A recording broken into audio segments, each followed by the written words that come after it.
Bonjour à tous, bonjour mes spéléos. Alors, je suis absolument ravie aujourd'hui d'interviewer la reine des coachs, ma chère Élodie. Bonjour Élodie. Mais coucou ma belle Soisy qui écoute la reine des coachs, je ne sais pas.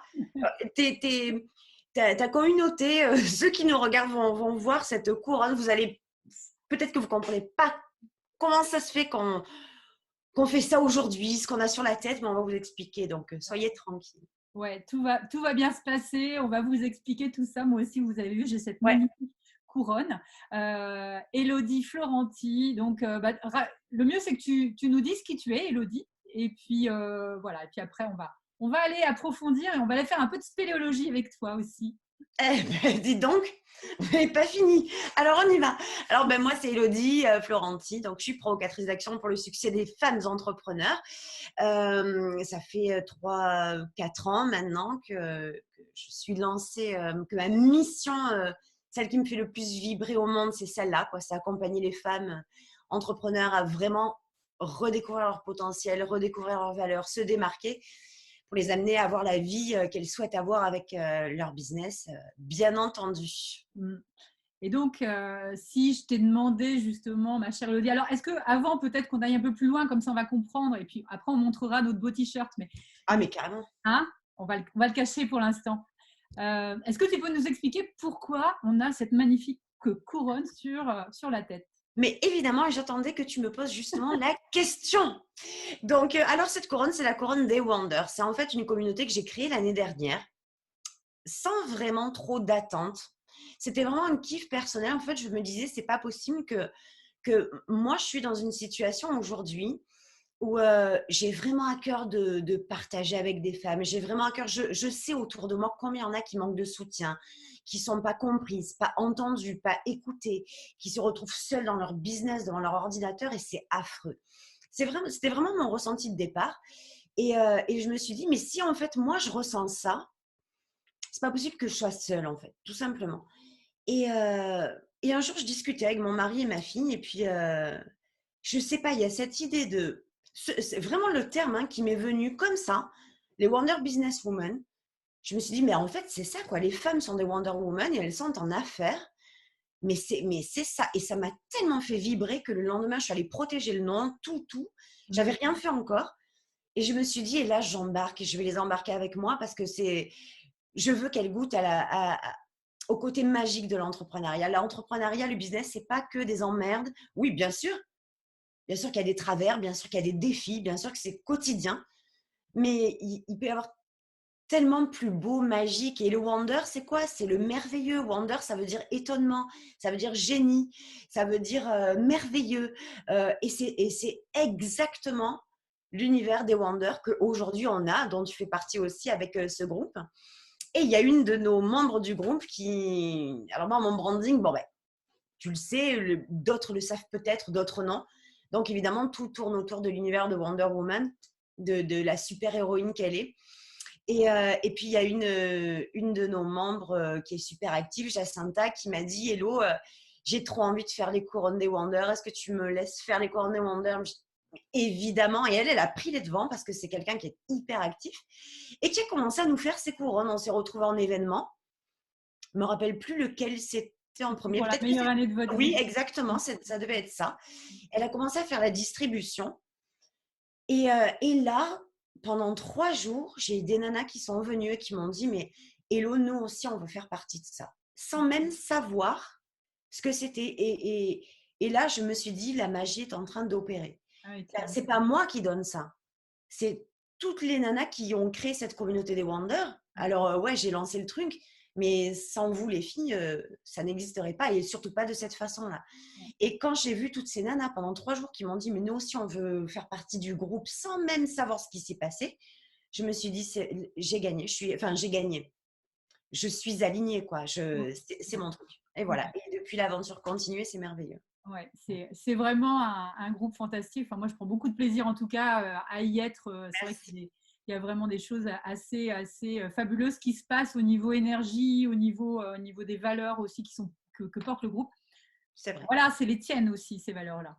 Alors, comme tu parlais d'alignement, justement, bah, tu me fais la transition toute simple. C'est que tu sais particulièrement que moi, mon travail, c'est effectivement d'aider les gens à retrouver leur boussole. Mhm. Et c'est vrai que ce que je constate, en tout cas, les gens qui viennent me voir et les gens que je peux côtoyer, bah, ne serait-ce que dans ton groupe et puis dans les autres environnements dans lesquels j'évolue, c'est que finalement, les gens qui transforment leur vie, c'est souvent des gens qui sont passés par ces moments où justement ils avaient perdu leur boussole. Et je sais que toi, ça a été aussi ton chemin et c'est pour ça que j'avais vraiment à cœur que tu partages toi ton expérience. Et j'aimerais que tu nous expliques peut-être toi à quel moment, alors je le mets même au pluriel parce que je sais que Mhm. voilà, ça arrivé à plusieurs reprises, à quel moment toi justement tu t'es retrouvé dans cette sensation d'avoir justement perdu ta boussole? La plus grosse partie de ma vie, très sincèrement. Je crois que je suis la reine de la perte de la boussole, en fait, hein. Tu vois, j'ai une couronne, mais c'est aussi celle de la perte de la boussole retrouvée. Mhm. Pardon. À quel moment de ma vie? À tout plein de moments, en fait. La première fois euh, où j'ai vraiment senti que je perdais cette boussole-là, c'est à l'hôpital. Euh, Être infirmière, pour moi, ça a été une révélation, vraiment, parce que j'ai démarré ma carrière professionnelle en tant qu'infirmière en chirurgie, en bloc opératoire. Et ouais, je pense que le moment le plus difficile que j'ai vécu, le premier en tout cas, c'est celui-là. Parce que j'ai mis tout mon cœur dans ce métier. Il y avait tout qui me semblait être parfait. Et c'est étrange comme on peut se fourvoyer, comme on peut se perdre et perdre justement sa boussole avec une fausse vision. Mhm. J'entends par là que moi, pour moi, la vision que j'avais déjà, j'ai une famille qui est dans le médical ou dans le social ou dans le médico-social, hein, on ne va pas faire des chiens des chats. Donc pour moi, ça allait presque de soi que je suive le mouvement. Et j'ai trouvé mon compte. Très sincèrement, j'ai trouvé mon compte. Pour moi, c'était merveilleux ce métier, vraiment. Et puis, bon, les choses de la vie ont fait que, voilà, j'ai eu un gros souci à l'hôpital. Bref, il y a eu le décès d'une patiente où j'ai été accusée de ce décès-là, alors que j'étais responsable du bloc opératoire, mais je n'étais pas du tout responsable de ce décès puisque je n'y étais pas. Mais c'est devenu très facile. J'ai porté le poids de la responsabilité de ça. Et là, je peux te dire que c'est même pas la boussole que j'ai perdue, c'est la tête, quoi. Mhm. Parce que ça, c'est venu heurter mes valeurs comme jamais, d'intégrité, d'honnêteté, voilà, toutes ces valeurs-là que je porte en moi, c'est venu me gifler, mais comme un tsunami. Mais est-ce qu'à ce moment-là, tu en avais conscience que c'était ça que ça touchait? Pas du tout. Parce que comme je te disais, mais la vision que j'avais moi de l'hôpital, du métier d'infirmière, pour moi, c'était le Saint Graal. C'est-à-dire, c'est une vraie vocation de faire ce métier. On ne peut pas faire ce métier si on ne l'aime pas. C'est pas possible. Et donc, je suis partie sur cette vision que ma vie, ça serait que professionnellement, je serais infirmière de bloc opératoire. J'ai eu la chance et le privilège de monter en grade hyper rapidement, donc en tant que responsable de bloc opératoire. Donc, tu vois qu'en fait, quand tu as une vision toute faite, tu as comme perdu cette énergie de voir plus grand. Un peu comme si, voilà, ça y est, tu étais dans le chemin et puis tu continues ta petite vie, etc. Et l'erreur, elle est là, en fait. Mhm. Et l'erreur, c'est comme ça que tu perds ta boussole, en fait. C'est à ce moment-là où tu t'es persuadé que, ben voilà, la routine, le quotidien, ce métier est là, il sait bien, ça me suffit. Et pourquoi tu perds ta boussole? Parce que tu t'éteins à l'intérieur. Tu vas plus chercher ce qui t'anime. Mhm. Donc, tu crois d'un côté à juste titre que tu es animé par ton activité, certes, mais il n'y a pas que ça. Mhm. Parce Et que, si, excuse-moi, qu'est-ce en qui fait, t'animait justement dans le choix de ce métier-là, en fait, à ce moment-là? ce qui me plaisait, Mm. Qu'est-ce la qui a fait que compagnie, tu as choisi effectivement, parce que c'est souvent ça, il y a parfois des choix quand même qui sont faits de façon consciente, c'est-à-dire de se dire, moi j'ai envie d'aller là-dedans, sauf que il se trouve que ça nourrit quelque chose d'important, mais que c'est juste l'environnement dans lequel on va le faire qui n'est pas forcément le bon. ce que ça nourrit, c'est la super-héroïne.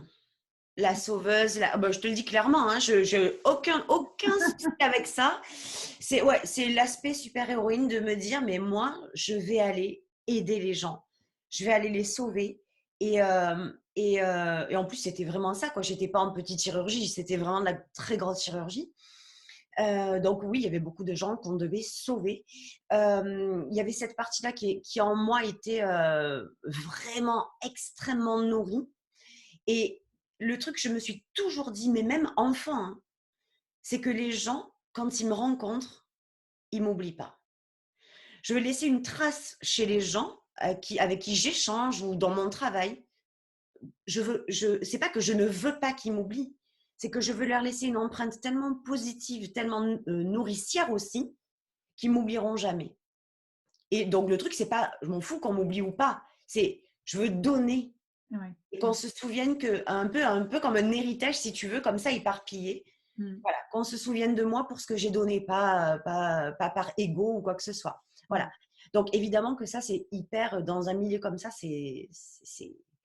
tu l'as au centuple avec des patients qui te remercient toute la journée, qui pleurent dans tes bras parce que tu les as sauvés, oui, avec une intervention et surtout en pré et en post-intervention. Voilà, donc cette partie-là de super-héroïne que j'ai toujours rêvé d'être, ça c'est clair. Ça me poursuit, ça me suit, c'est comme ça. Mm. Je l'avais, Mm. je l'avais clairement. Et donc à ce moment-là, donc tu te retrouves dans ce moment où ça tourne Ouais. complètement à vide, tu sais plus comment faire.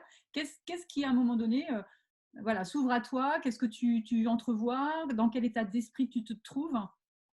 Alors, c'est bien que tu poses cette question, c'est hyper intéressant parce que, tu vois, je te parle de super-héroïne, mais le jour où j'ai vécu ça, c'est-à-dire on parle des 5 blessures de l'âme, moi je te dis que j'en ai eu 65 000 de blessures ce jour-là. Mm, mm, Trahison, rejet, abandon, euh, refoulement, tout ce que tu peux ressentir de l'être humain, mm, en un après-midi, je l'ai ressenti au centuple.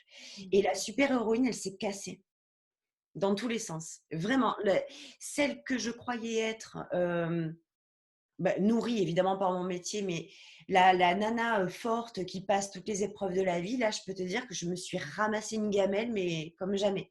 Je Mm. suis rentrée chez moi, j'ai fermé la porte de ma maison et je suis plus sortie pendant 6 mois.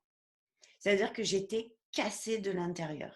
Et je me suis dit, mais si moi, je suis cassée à ce point, je peux pas, moi, je peux pas me relever. Parce que à ce niveau-là, moi qui suis si forte, je n'y arrive pas, il y a vraiment un problème. Mm. Et donc, comme je passais mes journées, je n'avais que ça à faire parce que je ne voulais plus voir la vie, je ne voulais plus voir les gens, je ne voulais plus parler aux gens. J'avais coupé mon téléphone, mais c'était vraiment dégueulasse quoi, comme situation. Je passais ma vie sur Internet, on était en 2003, 2004, un truc comme ça. Mhm. Et Internet, c'était les tout débuts, c'était les réseaux sociaux, c'était à peine. Enfin, et c'était le e-commerce en ligne qui commençait à voir le jour. Et donc, je passais mes journées à acheter des trucs, des t-shirts, des machins comme ça et tout. Et puis jusqu'au jour où je me suis dit, et alors là, boussole perdue, Mm. et là, d'un coup, il y a une espèce d'énergie du désespoir qui te dit quand même au fond de toi, mais alors moi j'emploie le terme de super-héroïne, mais chacun peut dire le nom qu'il veut. Mm. Je dis, mais et là, il y a un moment, même si tu es au bas, au fond, parce que je te garantis que j'ai touché vraiment le fond, eh ben, elle est où cette nana en fait? C'est presque tu te mens à toi-même, ça veut dire que tu t'auto-flagelles, comme si toi-même bah ouais, t'acceptais le fait de descendre bas pour bien te prouver Mm. que tu es fatigué, quoi, que tu n'en peux plus. Mm. Et ça, je l'ai vraiment compris, je l'ai vraiment ressenti. Je me suis dit, en fait, est-ce que tu te mens pas à toi-même? Est-ce que cette posture que tu adoptes, c'est parce que maintenant, tu as peur des gens, Mm. tu as peur de l'inconnu, tu as peur d'aller à gauche et à droite, tu as peur de retrouver une vie sociale. Donc, Mm. qu'est-ce que tu fais? La facilité, c'est ça. C'est t'enfermer, c'est de te couper du monde, quoi. Alors justement, au niveau du mindset, qu'est-ce qui se passait même par rapport au discours que tu te tenais? Parce que moi, c'est vrai que je parle beaucoup de ça aussi, du discours qu'on peut se tenir et qu'on peut entretenir aussi, comme tu le dis justement, pour parfois s'enfermer dans des situations Tout à fait. qui sont des espèces de façon de se planquer un petit peu, voilà, de Complètement. trouver des Complètement. excuses, etc. Quoi. C'était quoi ce qui t'animait à ce moment-là, les discours que tu pouvais nourrir? Alors, ben, le discours que je pouvais nourrir, il était très négatif. Et en parallèle à ça, il y avait, tu sais, moi, je suis quelqu'un de très intuitif, quelqu'un qui fait beaucoup confiance à ses ressentis. Et malgré le fait que j'étais presque moins active pour me descendre à tous les niveaux, il y avait quand même cette flamme intérieure qui m'empêchait de mourir, en fait. Mm. Tu vois? Il y avait ce truc qui était tellement fort que même si je faisais le maximum pour déprimer, Mhm. ça marchait de moins en moins. Et donc, je suis descendue, puis cette flamme quand même arrivait très bas, elle s'est allumée. Je ne savais pas quoi, comment, quand, avec qui. J'avais aucune idée de tout ça, mais je savais que j'avais un truc à faire. Et quand tu sais, quand tu es placé, quand ta boussole, elle te montre la bonne direction, qu'elle est bien réglée, qu'elle n'est pas cassée, ça va tout seul. C'est dur à croire. Mm. C'est dur de s'en convaincre, mais la vie, elle est aussi là pour ça, quand tu lui fais confiance. Et donc, à force d'acheter des fringues sur eBay, sur Internet, sur les nouvelles boutiques qu'il y avait, qui sortaient et tout, je me suis dit, mais attends, Hello, déjà, moi, à l'hôpital, j'y mettrai plus un pied. Mais qu'est-ce que tu vas faire demain, en fait? C'est quoi qui te... Tu vois, il y avait cette énergie-là. Il y avait quand même ce truc qui me faisait poser beaucoup de questions. Mais qu'est-ce que tu vas faire demain? J'avais aucune idée, hein. Mm. Mais je me suis dit, attends, toute ta vie, tu vas la passer assise sur un canapé à te poser la question. Et en fait, la solution, je l'avais sous les yeux. Parce que je me suis dit, mais attends, si tu achètes des fringues en ligne, je fais tout le temps ça, moi. Ce que je fais, normalement, je ne suis pas la seule à le faire. Ça, c'est un super tips. Mm. C'est clair. Les habitudes que tu as, les trucs que tu fais naturellement sans t'en apercevoir, prête-y attention parce que c'est très souvent ce que les autres ne savent pas faire, n'ont pas pensé à faire, que toi, tu peux les aider à faire. Mm. Et donc, je me suis dit, mais si moi, j'achète des fringues et tout ça, que ça me fait autant kiffer les fringues sur Internet, mais peut-être que je ne suis pas la seule à aimer. Donc, le soir, mon mari est arrivé, je lui ai dit, j'ouvre une boutique, j'ouvre une entreprise. Il m'a dit, quoi? Je dis, ouais, je te le dis, on va ouvrir une entreprise et tout ça, tu me suis? Hello, qu'est-ce que tu racontes? Mais d'où je te suis? Ouais, j'ai dit, il faut que tu m'aides parce que seule, j'y arriverai pas. Et puis, effectivement, on a ouvert une boutique en ligne au début, qu'en ligne.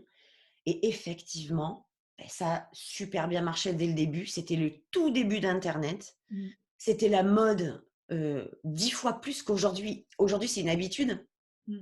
Mais avant, c'était la révolution d'acheter des fringues sur Internet. Tu ne te déplaçais plus. Tu faisais le choix que tu voulais sans perdre de temps. Tu étais chez toi à la maison tranquille. Tu ne te fatiguais pas. Donc, ouais, on a ouvert ce truc en ligne, cette boutique en ligne. Et écoute, on a été, mais quand je te dis submergé, moi, je rigolais tous les soirs, mais des nerfs, quoi. Mm. Je me disais, mais c'est quoi ce truc de dingue qui nous arrive? Parce que c'est pas possible. Ça a tellement bien fonctionné qu'on n'avait plus d'endroit pour stocker parce qu'on commandait.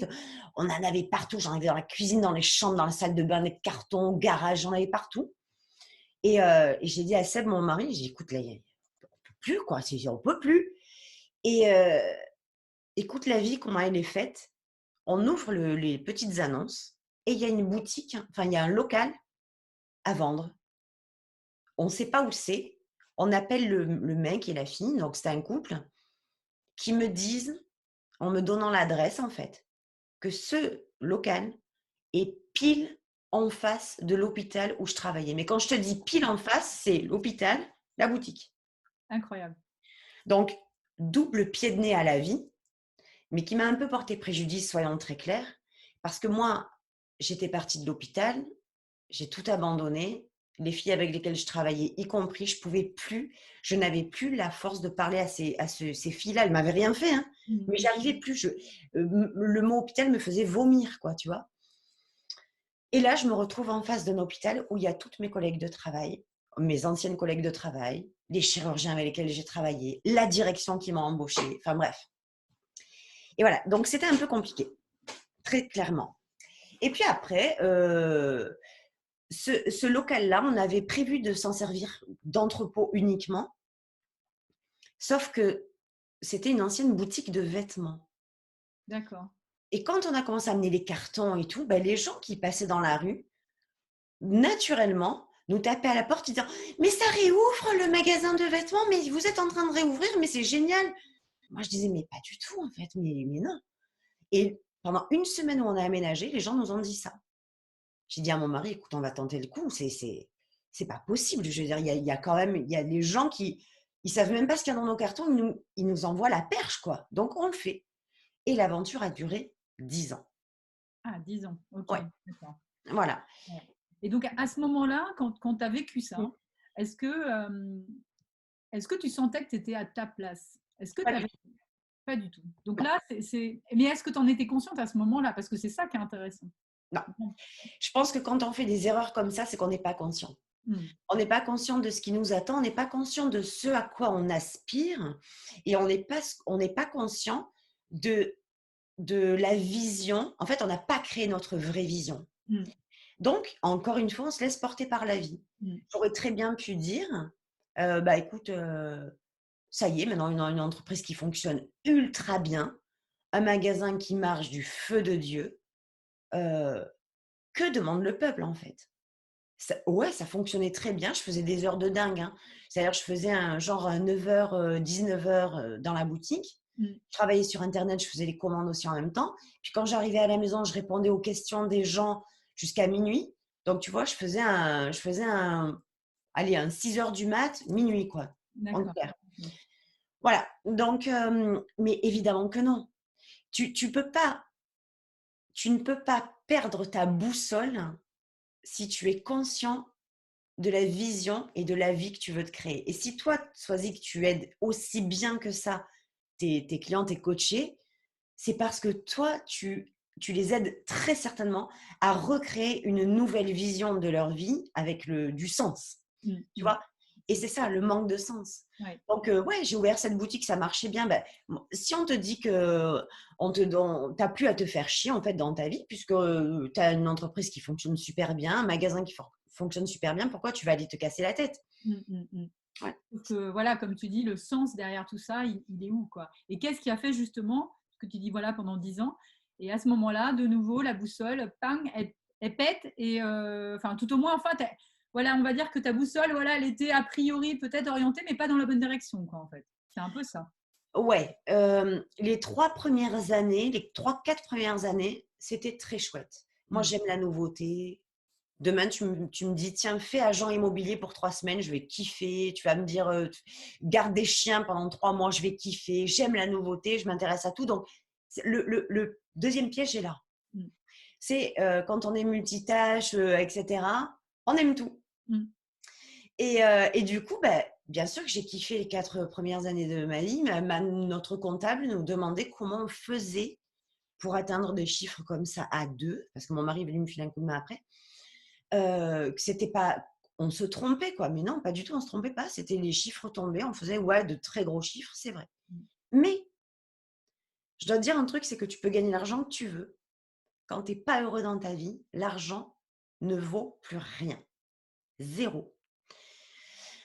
Et j'ai commencé à reperdre la boussole. En fait, j'ai senti que ma boussole partait dans tous les sens quand je me suis fait cette réflexion.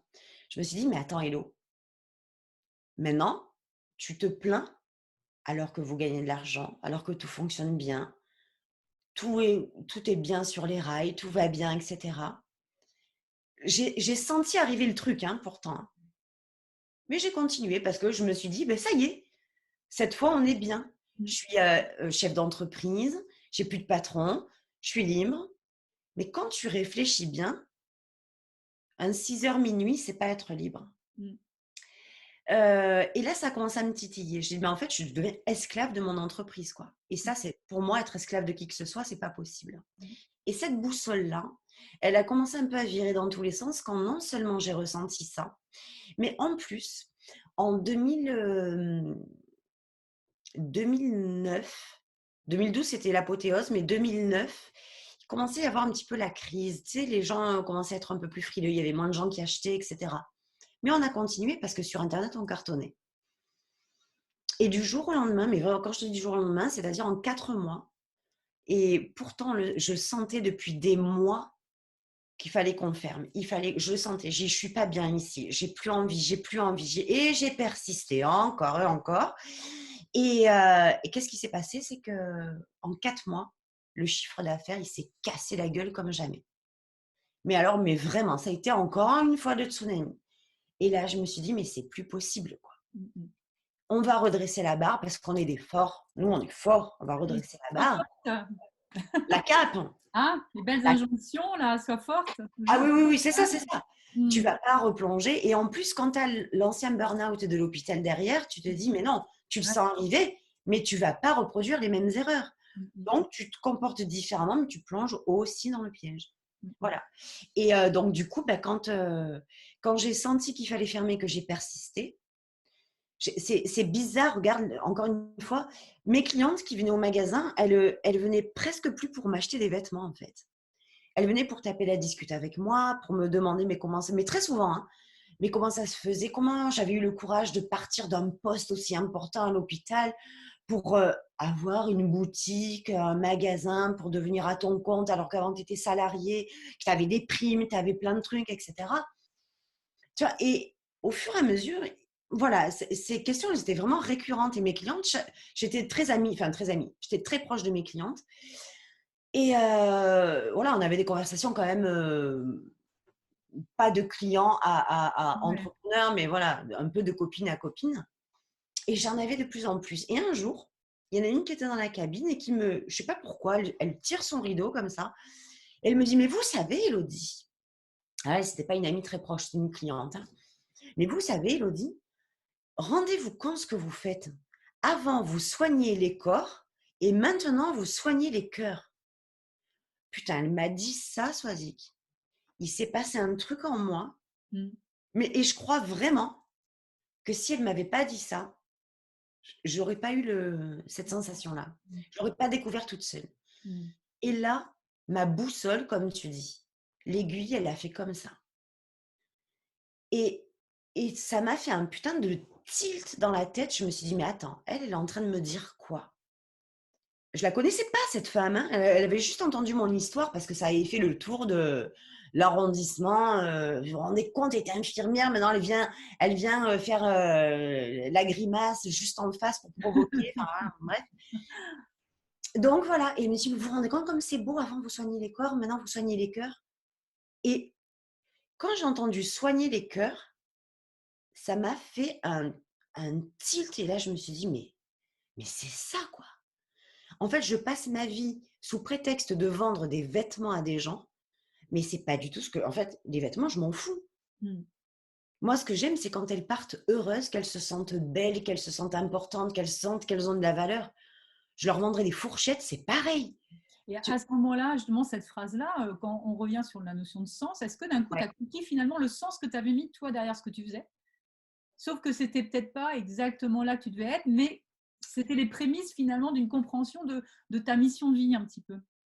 Alors oui, mais je pense pas qu'à ce moment-là, tu vois, j'essaie de me remémorer, mais je pense pas que j'en avais vraiment conscience. Par contre, là où j'en ai eu vraiment, enfin, ce qui m'a fait une prise de conscience, c'est que quand elle m'a dit ça et que j'ai ouvert mon champ des possibles, que je me suis dit, mais enfin, toi, tu crois que ta vie se termine Mmh. à cette entreprise, à cette boutique, etc. Et si tu regardais un peu ailleurs, et si tu écoutais ce qui brûle là-dedans, là, ce qui bouillonne en fait, et que tu n'as peut-être jamais été voir, tu n'as jamais écouté en réalité. Et là, il y a le mot coaching qui est apparu dans ma face, mais comme ça. Il est arrivé, mais vraiment, quoi, comme par miracle. Et encore une fois, mon mari, il a du courage quand même. J'ai dit à mon mari, Même si tu nous écoutes. on vend, on ferme, on arrête le carnage, je veux faire du coaching. Hello, tu recommences. Ouais, ouais, ouais, je recommence. C'est ça. Ok, c'est parti. Et voilà, on a fermé, on a vendu. On était en grosse difficulté financière parce que, je te dis clairement, dès le moment où j'ai ressenti ça, moi, j'ai tout fait pour qu'elle se casse la gueule, cette entreprise, hein. Voilà, on est d'accord que dans ces cas-là, Auto-sabotage, ouais. ouais, auto-sabotage, ouais. Mmh. Plus envie. Quand je voyais des clients qui arrivaient, je me disais, putain, pourvu qu'ils partent vite, pourvu qu'ils partent vite. C'est pas grave si vous achetez pas, cassez-vous, rentrez chez vous, rentrez chez vous. Tu imagines un peu, enfin. Mmh. Mmh. Et voilà. Et donc là, c'est vraiment cette boussole-là, elle s'est remise en place, elle s'est réalignée dès le moment parce que je l'ai senti. qu'il y avait une espèce d'axe, une espèce de vibration Mm. qui m'a dit: Hello, le mot que tu es en train d'employer, c'est celui qu'il te faut. C'est là où est ta place.